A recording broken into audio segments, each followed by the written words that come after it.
Hello dear students, microwave and radar engineering की online lecture series में आपका स्वागत है।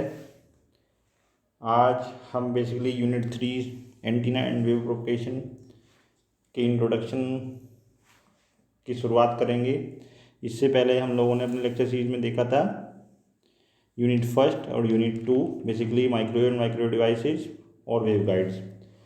तो इसमें हम सबसे पहले एंटीना के इंट्रोडक्शन की बात करेंगे कि एंटीना क्या होता है। बेसिकली एंटीना एक इलेक्ट्रिकल डिवाइस होता है, इसको ट्रांसड्यूसर भी कहते हैं। और इसको ट्रांसड्यूसर क्यों कहते हैं, इसका कारण हम आज पहले देखेंगे। ट्रांसड्यूसर क्या होता है पहले ये हमें आपको बताना होगा एक बार। वैसे आपने ये पढ़ा भी होगा पहले पिछली कक्षाओं में कि ट्रांसड्यूसर बेसिकली एक ऐसी डिवाइस है जो एक तरह की एनर्जी को दूसरी तरीके की एनर्जी में कन्वर्ट करता है विदाउट चेंज ऑफ फ्रिक्वेंसी। ये बहुत अंडरलाइंड वर्ड है, विदाउट चेंज ऑफ फ्रिक्वेंसी। ठीक है, मतलब फ्रिक्वेंसी चेंज नहीं होनी चाहिए, एनर्जी का रूप चेंज हो जाता है। जैसे इलेक्ट्रिकल से आपकी साउंड एनर्जी है, ठीक है, या साउंड एनर्जी से इलेक्ट्रिकल एनर्जी है, ये सब आपने पढ़ा होगा। कंज्यूमर इलेक्ट्रॉनिक्स में भी देखा होगा, माइक्रोफोन और लाउड स्पीकर के टॉपिक में। तो यहाँ पर हम इसी को कंटिन्यू कर रहे हैं, इसी कॉन्सेप्ट को कि एंटीना भी एक ट्रांसड्यूसर होता है। बेसिकली उसकी जो इनपुट और आउटपुट है वो क्या होती है ये हमें पता होना चाहिए। तो यही हम बता रहे हैं इसमें कि यदि वो ट्रांसमिशन के लिए यूज़ कर रहे हैं तो वो इलेक्ट्रिकल सिग्नल को रेडियो सिग्नल में या इलेक्ट्रोमैग्नेटिक सिग्नल में कन्वर्ट करता है, ईएम वेव में कन्वर्ट करता है। ठीक है, रेडियो वेव या ईएम वेव में कन्वर्ट करता है इलेक्ट्रिकल सिग्नल को। और यदि वो रिसीवर पर लगाया गया है, रिसीविंग एंटीना की तरह काम कर रहा है, तो जो वो रिसीव्ड मतलब करता है रेडियो वेव्स को करता है, मतलब ईएम वेव्स को। तो बेसिकली उसके इनपुट पे ईएम वेव होती है, रेडियो वेव होती हैं, और उसके आउटपुट से इलेक्ट्रिकल सिग्नल आपको मिलता है। ठीक है, यदि वो रिसीवर पर लगाया गया है। तो बेसिकली ट्रांसमीटर पर है तो इलेक्ट्रिकल को रेडियो वेव में, और रिसीवर पर है तो रेडियो वेव्स को इलेक्ट्रिकल सिग्नल में कन्वर्ट करता है। ठीक है, तो बेसिकली यदि इलेक्ट्रिकल सिग्नल की फ्रीक्वेंसी 50 मेगाहर्ट्ज़ है तो आपकी जो रेडियो वेव्स है उसकी फ्रीक्वेंसी भी 50 मेगाहर्ट्ज़ ही होगी। मतलब फ्रीक्वेंसी उसकी चेंज नहीं होती है, इलेक्ट्रिकल को रेडियो में कन्वर्ट करे चाहे रेडियो को इलेक्ट्रिकल में, फ्रीक्वेंसी वो चेंज नहीं करता है। तो एक तरह से वो ट्रांसड्यूसर है, एक टाइप की एनर्जी को दूसरी टाइप की एनर्जी में कन्वर्ट कर रहा है। तो इसको देख सकते हैं इंट्रोडक्शन में। यह तो आप जानते ही होंगे सभी कि एंटीना एक इलेक्ट्रिकल डिवाइस होता है। आपने प्रिंसिपल ऑफ कम्युनिकेशन इंजीनियरिंग में भी पढ़ा होगा, जो आपने इससे पहली कक्षा सेकंड ईयर में पढ़ा होगा प्रिंसिपल ऑफ कम्युनिकेशन इंजीनियरिंग में, कि एक इलेक्ट्रिकल डिवाइस होता है जो कि इलेक्ट्रिकल सिग्नल को ट्रांसमिशन के समय रेडियो वेव्स में कन्वर्ट करता है तथा रिसेप्शन पर रेडियो वेव्स को पुनः इलेक्ट्रिकल सिग्नल में कन्वर्ट करता है। अतः कम्युनिकेशन सिस्टम में जो एंटीना होता है वो एक तरह से दुभाषीय मतलब ट्रांसलेटर का दायित्व निभाता है, मतलब performs the duty of A translator. मतलब एक लैंग्वेज को दूसरी लैंग्वेज में कन्वर्ट कर रहा है। बेसिकली एक लैंग्वेज आपकी इलेक्ट्रिकल सिग्नल है और दूसरी लैंग्वेज आपकी रेडियो सिग्नल। ठीक है, इलेक्ट्रिकल सिग्नल को इलेक्ट्रिकल डिवाइस समझती हैं उस लैंग्वेज को, और जो आपकी ईएम वेव सिग्नल है, रेडियो वेव्स है, फ्री स्पेस उसको समझता है। फ्री स्पेस में बेसिकली कोई वायर नहीं होता है, कोई कंडक्टर ऐसा नहीं होता है जो वायर कंडक्टर हो, तो उसके थ्रू तो आप इलेक्ट्रिकल सिग्नल फ्लो करा सकते हैं, लेकिन आपका स्पेस है ईएम वेव में ट्रेवल कर सकती है, उसके लिए आपको एंटीना की आवश्यकता होती है। उसमें इलेक्ट्रिकल सिग्नल स्पेस में ट्रेवल नहीं कर सकता है, तो एंटीना क्या करता है, इलेक्ट्रिकल सिग्नल को ईएम वेव सिग्नल में, रेडियो वेव सिग्नल में कन्वर्ट करता है। ठीक है, तो बेसिकली जो आपका एंटीना है वो एक इलेक्ट्रिकल डिवाइस है, इलेक्ट्रिकल ट्रांसड्यूसर है, जो रेडियो वेव्स को इलेक्ट्रिकल वेव्स में, इलेक्ट्रिकल वेव्स को रेडियो वेव्स में कन्वर्ट करता है। ठीक है, इलेक्ट्रिकल सिग्नल को रेडियो वेव्स में कन्वर्ट करेगा ट्रांसमिशन के समय, और रेडियो वेव्स को वापस इलेक्ट्रिकल सिग्नल में कन्वर्ट करेगा रिसेप्शन पर, मतलब रिसीवर साइड में जब वो कनेक्टेड है। बेसिकली जो एंटीना होता है वो उसे इम्पीडेंस मैचिंग डिवाइस भी कहते हैं। वो आपका जो एक तरह से ट्रांसमीटर है उसकी इम्पीडेंस जो है, एक तरह से लास्ट में जो ट्रांसमिशन लाइन या वेवगाइड कनेक्टेड है जिससे एंटीना कनेक्टेड है उसकी, मतलब बेसिकली ट्रांसमीटर की आउटपुट इम्पीडेंस कह सकते हैं वो, और स्पेस जो फ्री स्पेस है उसकी इंट्रिंसिक इम्पीडेंस कहते हैं, या इम्पीडेंस कह लीजिए, फ्री स्पेस की जो इम्पीडेंस है उनकी मैचिंग करता है। ठीक है, तो इसे इम्पीडेंस मैचिंग डिवाइस भी कहते हैं। इसको हम धीरे धीरे जब आगे बढ़ेंगे चैप्टर में तो आपको ये चीज़ें क्लियर होंगी, ठीक है, कि इम्पीडेंस मैचिंग का क्या मतलब है। ठीक, तो बेसिकली हमारे पास अब कभी इंट्रोडक्शन में ये है कि एंटीना ट्रांसड्यूसर भी है या ट्रांसलेटर भी कह सकते हैं, और उसका इनपुट क्या है, आउटपुट क्या है, वो हमने देख लिया है। एंटीना का क्लासिफिकेशन की यदि बात करें तो उस क्लासिफिकेशन 3 टाइप से उसमें कर सकते हैं। फिजिकल स्ट्रक्चर के अकॉर्डिंग उसमें कई टाइप हैं, जैसे कि आपके इसमें मेंशन भी है। एक सिंपल वायर भी एक एंटीना होता है, उसमें अपर्चर एंटीना भी होता है, रिफ्लेक्टर उसमें यूज कर सकते हैं, ठीक है। रिफ्लेक्टर बेसिकली जैसे आपने घरों में डिश एंटीना देखे होंगे, उसमें वो पैराबोलिक रिफ्लेक्टर उसमें आपने देखा है, उसमें जो शेप होती है डिश की वो उस पैराबोला की होती है, और उस वो एंटीना नहीं कहते, वो रिफ्लेक्टर होता है। लेकिन जो उसमें बल्ब टाइप की चीज़ आपने देखी होगी उसको एंटीना कहते हैं, ठीक है। वो बेसिकली जो डिश है वो रिफ्लेक्टर का काम करती है, रिफ्लेक्टर एंटीना है। लेंस एंटीना आप इसी यूनिट के अंदर डिटेल में पढ़ेंगे, आपके सिलेबस में भी है। माइक्रोस्ट्रिप एंटीना ये आपके मोबाइल में यूज होता है। एरे एंटीना, इसमें आप एंड एरे टाइप की जो एंटीना होते हैं, मतलब कई एरे का एक समूह समझ सकते हैं, यदि आप शॉर्ट में बात करें तो वो बेसिकली आपका एरे एंटीना भी इसमें पढ़ेंगे। फ्रीक्वेंसी रेंज ऑफ ऑपरेशन के अनुसार, मतलब किस रेंज की फ्रीक्वेंसी को ट्रांसमिट कर सकता है या किस रेंज की फ्रीक्वेंसी को रिसीव कर सकता है, तो उसके अकॉर्डिंग भी इसका कैटेगराइजेशन होता है। बेसिकली जो ट्रांसमीटर होता है और रिसीवर दोनों एंड पे जो एंटीना लगा हुआ है, बेसिकली यदि एक ही एंटीना टाइप है, मतलब एक तरह से एक ही एंटीना को ट्रांसमिटिंग और रिसीविंग दो तरह से यूज कर सकते हैं, तो उसकी प्रॉपर्टी सेम होती है। बेसिकली इसको रेसिप्रोसिटी थ्योरम के अकॉर्डिंग इसको समझ सकते हैं, और इसी टॉपिक के अंदर हम इसमें डिटेल में इसको आपको थोड़ा सा बताने की कोशिश भी करेंगे। रेसिप्रोसिटी थ्योरम के अकॉर्डिंग या रेसिप्रोसिटी प्रॉपर्टी ऑफ एंटीना होती है। तो फ्रीक्वेंसी रेंज ऑफ ऑपरेशन की हम बात कर सकते हैं, वो बेसिकली वेवलेंथ पे डिपेंड करती है, एंटीना हाइट पे डिपेंड करती है, ठीक है। यही कह सकते हैं कि एंटीना की जो हाइट होती है, यदि उसे डिजाइन कर रहे हैं तो वो वेवलेंथ या फ्रीक्वेंसी जिस पर उसको ऑपरेट करना है या जिस फ्रीक्वेंसी को उसे ट्रांसमिट करना है, रिसीव करना है, उसके अकॉर्डिंग उसकी हाइट भी चेंज करनी होती है। तो इसको भी हम आगे देखेंगे जब आपको आगे इसकी बेसिक कॉन्सेप्ट बताएंगे। इफेक्टिव हाइट की बात करेंगे या फिर आपकी अपर्चर एरिया की भी बात करेंगे, और भी बहुत सारी चीज़ें हैं जो इसकी प्रॉपर्टी होती है, उनको भी इस यूनिट के अंदर देखेंगे। तो फ्रीक्वेंसी रेंज ऑफ ऑपरेशन के अनुसार भी कई टाइप के एंटीना होते हैं, जैसे आप इसमें मेनली माइक्रोवेव एंटीना यूज़ देखेंगे, और उसके अलग एग्जांपल्स भी हैं जो इसमें मेंशन किए हैं। वेरी लो फ्रीक्वेंसी है पहले वाला, VLF लिखा है, VLF aperture. Low frequency LF antenna, MF antenna मतलब medium frequency antenna, HF antenna means high frequency antenna, VHF means very high frequency antenna, UHF antenna means ultra high frequency antenna, SHF antenna means super high frequency antenna, microwave antenna, radio wave antenna. ये जो VLF, LF, MF, HF, VHF, UHF, SHF ये सब लिखे हैं, basically ये frequency के bands हैं, electromagnetic wave spectrum का ये पार्ट होते हैं, और इसके बारे में, इनकी फ्रीक्वेंसी रेंज के बारे में भी हम लोग इस पर डिस्कस करेंगे। ये भी आपके टॉपिक जो हैं सिलेबस में हैं, और इनकी कितनी कितनी मेगाहर्ट्ज या गीगाहर्ट्ज में फ्रीक्वेंसी रेंज होती है इन बैंड्स की, वो भी हम बात करेंगे। बेसिकली इन फ्रीक्वेंसी बैंड्स से ये पता चल जाएगा कि यदि कोई एंटीना LF एंटीना है तो वो किस रेंज की फ्रीक्वेंसी को ट्रांसमिट कर सकता है या किस रेंज की फ्रीक्वेंसी को रिसीव कर सकता है। मोड ऑफ एप्लीकेशन के अनुसार यदि बात करते हैं, थर्ड बेस है जो कैटेगराइजेशन का, कि कहाँ उसको यूज कर रहे हैं एंटीना को। जैसे पॉइंट टू पॉइंट कम्युनिकेशन, मतलब बेसिकली एक पॉइंट से दूसरे पॉइंट के बीच में कम्युनिकेट करना है, केवल एक, मतलब एक ही ट्रांसमीटर है, एक ही रिसीवर है, मतलब एक ही व्यक्ति सुनने वाला है, एक ही व्यक्ति बोलने वाला है, अलग अलग। मतलब ऐसा नहीं है कि एक तरफ सुनने वाले एक बैठा है और सुनने वाले मतलब जो उसको सुनना है वो 4-5 या 50,000 हैं। जैसे कि किसी भी सभा में होता है कि बोलने वाला स्पीकर एक होता है, सुनने वाले कम से कम 50-60 हज़ार लोग बैठे हैं, ठीक है। तो वो केस में नहीं है, वो नॉर्मल है। जैसे मैं बोल रहा हूँ और सपोज दैट मुझे अपने घर बात करनी किसी व्यक्ति से, तो पर्टिकुलर व्यक्ति मतलब जिसके पास वो फ़ोन है जिससे मैं बात कर रहा हूँ, वो एक पॉइंट है, एक पॉइंट मेरा फ़ोन है। तो पॉइंट टू पॉइंट कम्युनिकेशन उसका एक टाइप है, मतलब कहाँ उसे अप्लाई करना है, एप्लीकेशन के अकॉर्डिंग यूज है। पॉइंट टू पॉइंट कम्युनिकेशन भी एक जो है मोड है, ठीक है।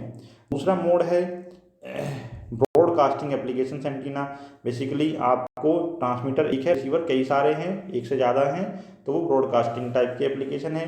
रडार कम्युनिकेशन एंटीना, रडार के केस में होता है satellite communication antenna satellite communication के लिए यूज होता है। और ये जो रेडार सैटेलाइट कम्युनिकेशन है, इनके बारे में आप अलग से यूनिट हैं इसी सब्जेक्ट के अंदर, उसमें आप पढ़ोगे। रेडार मतलब रेडियो डिटेक्शन एंड रेंजिंग, ठीक है। ये आपको एक यूनिट है अपने आप में, उसके बारे में आप उसको देखेंगे कि रेडार बेसिकली किसी भी डिवाइस जो हमारी तरफ आ रही है या हमसे दूर जा रही है, एक ऑब्जेक्ट है, उसकी लोकेशन और उसकी जो मूवमेंट की डायरेक्शन है उसका पता करने के लिए यूज होता है, ठीक है। तो बाकी डिटेल में रेडार और सैटेलाइट के बारे में आप आगे पढ़ेंगे इसी सब्जेक्ट के अंदर अलग यूनिट्स में। तो फिलहाल में आपकी फिजिकल स्ट्रक्चर के अनुसार कौन कौन से टाइप के एंटीना हो सकते हैं, फ्रीक्वेंसी जिस पर वो ऑपरेट कर रहे हैं, मतलब जिसको ट्रांसमिट कर सकते हैं या जिसको वो रिसीव कर सकते हैं, उसके अकॉर्डिंग कौन कौन से एग्जाम्पल उसके हो सकते हैं, मोड ऑफ एप्लीकेशन के अकॉर्डिंग किस किस टाइप के एंटीना हो सकते हैं, हमने देखा। और एंटीना क्या होता है इसको बहुत अच्छे से हम समझ गए हैं कि वो बेसिकली इलेक्ट्रिकल सिग्नल को रेडियो वेव में कन्वर्ट करेगा यदि वो ट्रांसमिटिंग एंड पर है, और रिसीविंग एंड पर है तो रेडियो वेव को इलेक्ट्रिकल सिग्नल में कन्वर्ट करेगा। बेसिकली ऐसा होता है इसलिए कि जो आपका वायर है जो बेसिकली इलेक्ट्रिकल सिग्नल को कैरी कर सकता है, वो आपकी जो इलेक्ट्रिकल सिग्नल है ट्रांसमीटर पर होंगे, क्योंकि आपके जो ट्रांसमीटर नॉर्मली इलेक्ट्रिकल सर्किट से ही बने होते हैं, तो उसमें इलेक्ट्रिकल सिग्नल ही फ्लो हो सकते हैं। लेकिन जो आपका स्पेस है उसमें इलेक्ट्रिकल सिग्नल फ्लो नहीं हो सकते, तो इलेक्ट्रिकल को रेडियो वेव्स में कन्वर्ट करना होता है, एंटीना हम यूज करते हैं इसीलिए। रिसीवर पर जब आपका EM वेव स्पेस से आई, उसको सर्किट जो है कोई उसका मतलब नहीं निकाल सकते, या वो कह लीजिए कि इलेक्ट्रिकल सर्किट EM वेव पर काम नहीं कर सकते हैं, तो उनको वापस इलेक्ट्रिकल सिग्नल में कन्वर्ट करने के लिए रिसीविंग एंड पर एंटीना हमें चाहिए होता है। एंटीना मुख्य एंटीना टाइप के जो पैराबोलिक एंटीना, हॉर्न एंटीना और लेंस एंटीना, ये माइक्रोवेव्स हेतु प्रयुक्त होने वाले मुख्य एंटीना हैं। इनके बारे में भी हम स्टडी करेंगे, वो आपके सिलेबस में है। कुछ अभ्यास प्रश्न हैं, ये आप लोगों को करने हैं। जैसे एंटीना एक क्या होता है जो इलेक्ट्रिकल पावर को किन तरंगों में तथा विपरीत कन्वर्ट करता है। ऐसे ही ये आपके बेसिकली इसी टॉपिक पर आधारित हैं कि वो कौन सी वेव को कौन सी वेव में कन्वर्ट करता है, या कौन से सिग्नल को कौन से टाइप के सिग्नल में कन्वर्ट करता है, और वो ट्रांसमिट एंटीना कौन से को करता है, रिसीविंग एंटीना कौन से टाइप के सिग्नल को कौन से टाइप में कन्वर्ट करता है। और टू वे कम्युनिकेशन एंटीना में एक ही एंटीना को ट्रांसमीटर और रिसीवर में दोनों यूज़ किया जा सकता है। एक ऑब्जेक्टिव क्वेश्चन का मैं आंसर आपको बता देता हूँ। एंटीना को कहा जाता है एरियल, ना तो ट्रांसमीटर है, ना रिसीवर है, ना मॉड्यूलेटर, उनके अलग अलग फंक्शन है, वो आपने principle of communication engineering subject में पढ़े होंगे। एंटीना बहुवचन होता है, ये आप लोग बताइएगा, ठीक है। और बाकी कुछ शॉर्ट में टॉपिक हैं, वो अभी यहाँ पर ब्रीफ नोट में लिख दिए गए हैं, मेंशन किए गए हैं, लेकिन इनकी डिटेल स्टडी आपको बाद में आगे लेक्चर्स में कराई जाएगी। और इसमें आपको मेन प्रॉपर्टी जो है वो है रेसिप्रोसिटी प्रॉपर्टी, ठीक है। इसके बारे में आज हम इसी लेक्चर में देखेंगे। और उसके बाद बाकी कुछ स्लाइड्स हैं जो मैंने ये आप लोगों के लिए तैयार की हैं। ये स्लाइड्स जो आप लोगों के लिए मैंने PDF के फॉर्म में इस लेक्चर में प्रेजेंट है आपके सामने। इसमें बेसिकली कुछ पॉइंट्स हैं जो आप लोग देख सकते हैं फिलहाल में, लेकिन इनको डिटेल में स्टडी नेक्स्ट वीडियोज में करेंगे, ठीक है। तो फिलहाल में शॉर्ट में है, लेकिन ये इंपॉर्टेंट है, बेसिकली एक तरह से समरी है। An antenna often called an aerial is an electrical device which converts electrical currents into radio waves and vice versa। ये हमने अभी देख लिया है कि जो आपकी एंटीना है उसको एरियल भी कहते हैं, वो इलेक्ट्रिकल डिवाइस है जो इलेक्ट्रिकल करंट्स को रेडियो वेव्स में या तथा रेडियो वेव्स को इलेक्ट्रिकल करंट्स में कन्वर्ट करता है। ये हमने अभी अच्छे से देखा है।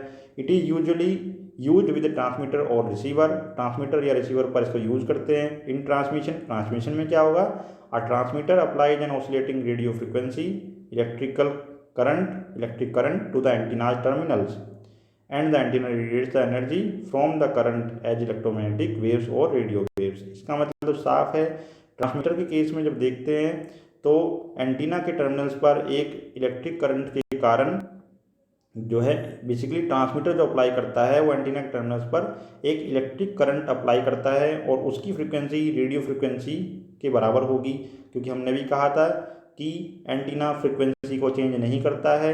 इलेक्ट्रिकल सिग्नल जो आपके ट्रांसमीटर ने एंटीना को दिया था उसकी फ्रीक्वेंसी और एंटीना जिस रेडियो वेव को फ्री स्पेस में ट्रांसमिट करेगा उसकी फ्रीक्वेंसी सेम होगी, मतलब उसने फ्रीक्वेंसी में कोई चेंज नहीं करना है।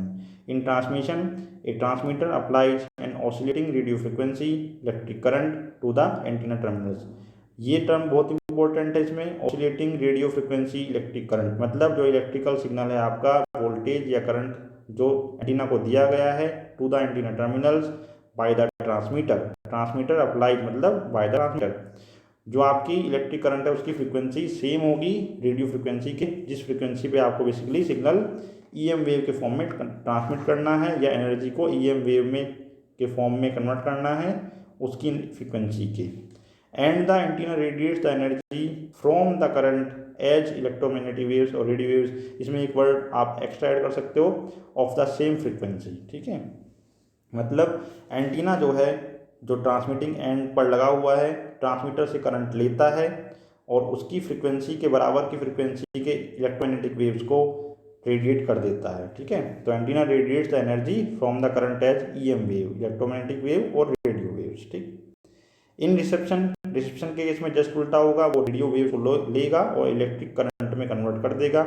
वो हो सकता है वोल्टेज कम हो डिपेंडिंग ऑन द नॉइज, जो सिग्नल फ्री स्पेस से होकर आया उसको कितना अटेन्यूएट किया गया है नॉइज के द्वारा, उसके हिसाब से उसकी वैल्यू कम हो सकती है, फिर इसको एम्पलीफाई किया जाता है रिसीवर पर। तो उसी को पॉइंट वाइज कैसे लिख सकते हैं, in reception an antenna intercept some of the power of an electromagnetic wave in order to produce a tiny voltage at its terminals, मतलब जो आपका इलेक्ट्रोमैग्नेटिक वेव का कुछ पावर है वो एंटीना को मिलेगा डिपेंडिंग ऑन कि उसकी एक तो डायरेक्टिविटी भी एक प्रॉपर्टी होती है, मतलब किस डायरेक्शन से कितना वो सिग्नल प्राप्त कर सकता है, कितना मतलब उसका गेन है किसी डायरेक्शन में, उसके हिसाब से उसको कुछ पावर मिलेगी, इसलिए लिखा some of the power of an EM wave. EM wave में हो सकता है ज़्यादा पावर हो लेकिन एंटीना को हो सकता है उससे कम मिले। ठीक, तो वो उसके इफेक्टिव एरिया पर भी डिपेंड करता है, डायरेक्टिविटी और गेन पर भी डिपेंड करता है, वो प्रॉपर्टी हम देखेंगे। तो इसीलिए हम यहाँ बता रहे हैं कि वो एक हो सकता है टीनी वोल्टेज उसमें प्रोड्यूस हो ईएम वेव के कुछ पार्ट को रिसीव करके। टीनी मतलब छोटी वैल्यू, कम वैल्यू का वोल्टेज, क्योंकि होता है वो अटेन्यूएट हो गया हो, तो इसलिए आगे लिखा है that is applied to a receiver to be amplified, फिर रिसीवर पर उसको प्राप्त किया जाता है, एम्पलीफाई भी उसके बाद उसको किया जाता है। तो बेसिकली ईएम वेव आई रिसीवर पर जो एंटीना है उस पर, और उसने उस ईएम वेव को वोल्टेज सिग्नल मतलब इलेक्ट्रिकल सिग्नल में कन्वर्ट किया, तो ये हमारा रिसीवर पर एंटीना का काम है। तो हमने अभी देखा कि एंटीना के ट्रांसमीटर पर क्या काम है, रिसीवर पर क्या काम है। An antenna can be use for both transmit and receiving, एक ही एंटीना को ट्रांसमीटर रिसीवर दोनों के यूज भी कर सकते हैं। और antennas are use in systems, कौन कौन सी एप्लीकेशन उसकी होती हैं, बहुत सारे एप्लीकेशन है, ये आपको ऑब्जेक्टिव में भी कई बार पूछ सकते हैं, क्वेश्चन पेपर में आ सकता है कि what are the application of antenna, तो उसमें ये पॉइंट आप लिख सकते हैं, such as radio broadcasting, broadcast television, two way communication, satellite communication, radar communication, ये भी सब पॉइंट है, तो उसको आप एक बार देख लेंगे। तो मैं इसको एक बार तेजी से बता देता हूँ, radio broadcasting, broadcast television, two way communication, two way radio communication receivers, radar, cell phone, satellite communication as well as other devices. तो रडार और सैटेलाइट के बारे में आप अगले यूनिट्स में डिटेल में पढ़ेंगे। तो ये सब आपने देखे होंगे कि यहाँ पर सब में एंटीना यूज होता है। सेल फोन में आपने टावर देखे होंगे, बेसिकली मोबाइल फ़ोन से जो कम्युनिकेशन करते हैं उसमें आपने अपने आसपास के एरियाज में एंटीनाज लगे हुए देखे होंगे, जो आप डिश वगैरह देखते होंगे, टावर जिसको आप गाँव में तक कहते हैं, तो बेसिकली उसके केस में भी एंटीना आपने देखे हैं। गैराज डोर ओपनर्स हैं अदर डिवाइसेज में, वायरलेस माइक्रोफोन है कंज्यूमर इलेक्ट्रॉनिक्स में आपने पढ़ा होगा, ब्लूटूथ एनेबल्ड डिवाइसेज हैं, वायरलेस कंप्यूटर नेटवर्क्स हैं, baby monitors and many other application, बहुत सारी एप्लीकेशन इसकी एंटीना की हैं। बाकी मैंने पहले से ही बता रहा हूँ कि एंटीना बेसिकली कंडक्टर है, क्योंकि उसमें कई तरह के मेटेलिक कंडक्टर्स लगे होते हैं, एलिमेंट्स होते हैं, तो वो इलेक्ट्रिकली कनेक्टेड भी होते हैं। Normally an antenna consist of an arrangement of metallic conductors और एलिमेंट्स इलेक्ट्रिकली कनेक्टेड। तो जो एंटीना है नॉर्मली एक अरेंजमेंट ऑफ मेटेलिक कंडक्टर्स होता है, स्पेशल टाइप का अरेंजमेंट है, एलिमेंट्स हैं, इलेक्ट्रिकली कनेक्टेड होते हैं, often through a transmission line to the receiver और ट्रांसमीटर। बेसिकली जो कंडक्टर्स हैं वो स्पेशल टाइप का अरेंजमेंट के थ्रू एंटीना बना हुआ है और वो इलेक्ट्रिकली कनेक्टेड होते हैं रिसीवर या ट्रांसमीटर से। ठीक है, क्योंकि आपको जो ट्रांसमीटर है वो एक तरह से उसमें करंट है और वो जो है करंट के फॉर्म में उसमें सिग्नल था, क्योंकि इलेक्ट्रिकल सर्किट है, और उस इलेक्ट्रिकल सिग्नल को आरएफ वेव में कन्वर्ट करेगा, रेडियो फ्रिक्वेंसी वेव या माइक्रोवेव में कन्वर्ट करेगा जो है एंटीना। तो वो इलेक्ट्रिकली कनेक्टेड होता है ट्रांसमीटर से जो है antenna. Antenna electrically connected to the transmitter और receiver. An oscillating current of electrons force through the antenna by a transmitter will create an oscillating magnetic field around the antenna elements. जो basic concept है हमने पढ़ा था कि कैसे वो convert कर लेता है, वो भी हम बाद में डिटेल में देखेंगे, लेकिन शॉर्ट में यहाँ आपको ये बताया जा रहा है कि जो एंटीना है वो कैसे ट्रांसमीटर के केस में कैसे कन्वर्ट कर रहा है और रिसीवर केस में कैसे कन्वर्ट करता है। इलेक्ट्रॉन लेवल पे उसको थोड़ा सा ब्रीफ में बताने की यहाँ कोशिश की जा रही है। डिटेल में हम लोग इसको देखेंगे कि कैसे रेडिएशन होता है एंटीना के द्वारा। An oscillating current of electrons force to the antenna by a transmitter will create an oscillating magnetic field. Basically ये जो टॉपिक है इसमें जानने से पहले कि वो कैसे ईएम वेव्स में कन्वर्ट कर देता है, आपको एक चीज़ पता होनी चाहिए कि फिजिक्स में आपने पढ़ा होगा कि कोई करंट कैरिंग वायर है वो एक मैग्नेटिक फील्ड प्रोड्यूस करता है। और यहाँ तो ज़रूरत नहीं है, लेकिन आपने फिजिक्स में पढ़ा होगा कि उसकी वैल्यू कैसे निकाल सकते हैं बायो-सेवर्ट लॉ से। दूसरा, कोई यदि चार्ज है, मूविंग है या स्टैटिक है, स्टैटिक चार्ज हमने पढ़ा होगा, तो आपने फिजिक्स में पढ़ा होगा कि वो जो चार्ज होता है उसकी वजह से एक इलेक्ट्रिक फील्ड प्रोड्यूस होता है। इलेक्ट्रिक फील्ड जो होगा वो बेसिकली रेडियली आउटवर्ड होता है चार्ज पार्टिकल के केस में, और यदि करंट कैरिंग वायर तो उसके अलोंग होगा in case of a wire conductor, ठीक। और मैग्नेटिक फील्ड उसके अराउंड होगा। तो उसी को यहाँ बात कर रहे हैं कि वो मैग्नेटिक फील्ड और इलेक्ट्रिक फील्ड जो एक तरह से जनरेट हुआ है करंट कैरिंग वायर के द्वारा, तो वो बेसिकली टाइम वेयरिंग फील्ड्स होते हैं। ईएम वेव हो जाती है एक तरह से, वो टाइम वेयरिंग फील्ड्स हैं, वो एक दूसरे को सस्टेन भी रखते हैं। मतलब टाइम वेयरिंग इलेक्ट्रिक फील्ड है, ये आपने पढ़ा भी होगा कि वो टाइम वेयरिंग मैग्नेटिक फील्ड को प्रोड्यूस करता है, और time wearing field time wearing electric field को प्रोड्यूस करता है। ये आगे भी देखेंगे इस चीज़ को हम। तो बेसिकली कहने का मतलब ये है कि जो वोल्टेज और करंट उस करंट कैरिंग वायर में है उसकी वजह से इलेक्ट्रिक और मैग्नेटिक फील्ड जो प्रोड्यूस होते हैं वही एंटीना उसको स्पेस में रेडिएट करता है, और वापस जब रिसीवर पर देख रहे हैं रिसीवर के केस में, तो उस ईएम वेव की वजह से ही उस एंटीना में इलेक्ट्रिक और बेसिकली इलेक्ट्रिकल जनरेट होता है, मतलब वोल्टेज या करंट जनरेट होती है। ये इलेक्ट्रॉन्स का बेसिकली ऑसिलेशन प्रोड्यूस होते हैं। तो इसी को पॉइंट वाइज कह सकते हैं। जो आपका पैराग्राफ लिखा हुआ है ये, an oscillating current of electrons force through the antenna by a transmitter. Transmitter के द्वारा जो एंटीना के थ्रू इलेक्ट्रॉन्स का जो करंट बेसिकली वो एंटीना में जाता है, will create an oscillating magnetic field around the antenna elements. तो चूंकि वो करंट के फॉर्म में जा रहा है, तो करंट कैरिंग वायर एक तरह से एंटीना उसमें काम कर रहा है। जो एंटीना है वो करंट कैरिंग वायर की तरह काम कर रहा है, तो उसके अराउंड एक मैग्नेटिक फील्ड क्रिएट होगा। While the charge of electrons also create an oscillating electric field along the elements. और जो कि करंट है, तो चार्ज फ्लो हो रहे हैं, तो चार्ज की वजह से एक इलेक्ट्रिक फील्ड भी प्रोड्यूस होगा, और वो अलोंग द एलिमेंट्स होगा, मतलब एंटीना का जो एलिमेंट्स हैं जिनसे मिलकर एंटीना बना है। These time varying fields radiate away from the antenna into space as a moving electromagnetic field wave. जो ये एंटीना से इलेक्ट्रिक टाइम वेयरिंग फील्ड हैं वो ईएम वेव के फॉर्म में रेडिएट होते हैं। कन्वर्सली ड्यूरिंग रिसेप्शन, जब रिसीवर पर देखेंगे, the oscillating electric and magnetic fields of N incoming radio wave exert force on the electrons in the antenna elements. Antenna के जो एलिमेंट्स हैं उसके अंदर जो इलेक्ट्रॉन है उन पर जो फोर्स क्रिएट होगा वो इलेक्ट्रिको मैग्नेटिक फील्ड के द्वारा होगा, जो कि रेडियो वेव के फॉर्म में एंटीना पर आए हैं, ठीक है। Causing them to move back and forth, उससे इलेक्ट्रॉन आगे पीछे मूव करेंगे, बेसिकली ऑसिलेशन क्रिएट हो जाएंगे, creating oscillating currents in the antenna. तो जो मूवमेंट होगा उससे आपका एंटीना के अंदर करंट क्रिएट हो जाएगा, मतलब बेसिकली रिसीवर पर ईएम वेव को इलेक्ट्रिकल वेव में कन्वर्ट कर देगा, इलेक्ट्रिकल सिग्नल में कन्वर्ट कर दिया गया है। अब इसके अलावा 2-3 पॉइंट्स और हैं, उनको भी हम लोग देख सकते हैं।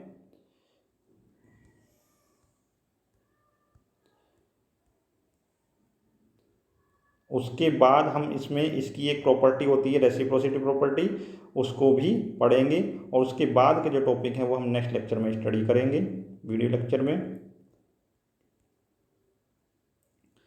तो इसमें एक पॉइंट तो ये है कि एंटीना अभी हमने बताया था, वो जो आप घर में यूज कर रहे हैं, जैसे कि आपने देखा डिश एंटीना, उसमें रिफ्लेक्टर भी यूज होता है। ठीक है, रिफ्लेक्टर का काम ये होता है कि बेसिकली जो वेव्स हैं वो मैक्सिमम एंटीना को रिसीव हों, तो रिफ्लेक्टर रिफ्लेक्ट कर देता है उन वेव्स को जो एंटीना पर डायरेक्टली नहीं आ रही हैं, और रिफ्लेक्ट करके एंटीना को दे देता है। इन शॉर्ट ये कॉन्सेप्ट है, बाकी डिटेल में पैराबोलिक रिफ्लेक्टर में पढ़ेंगे।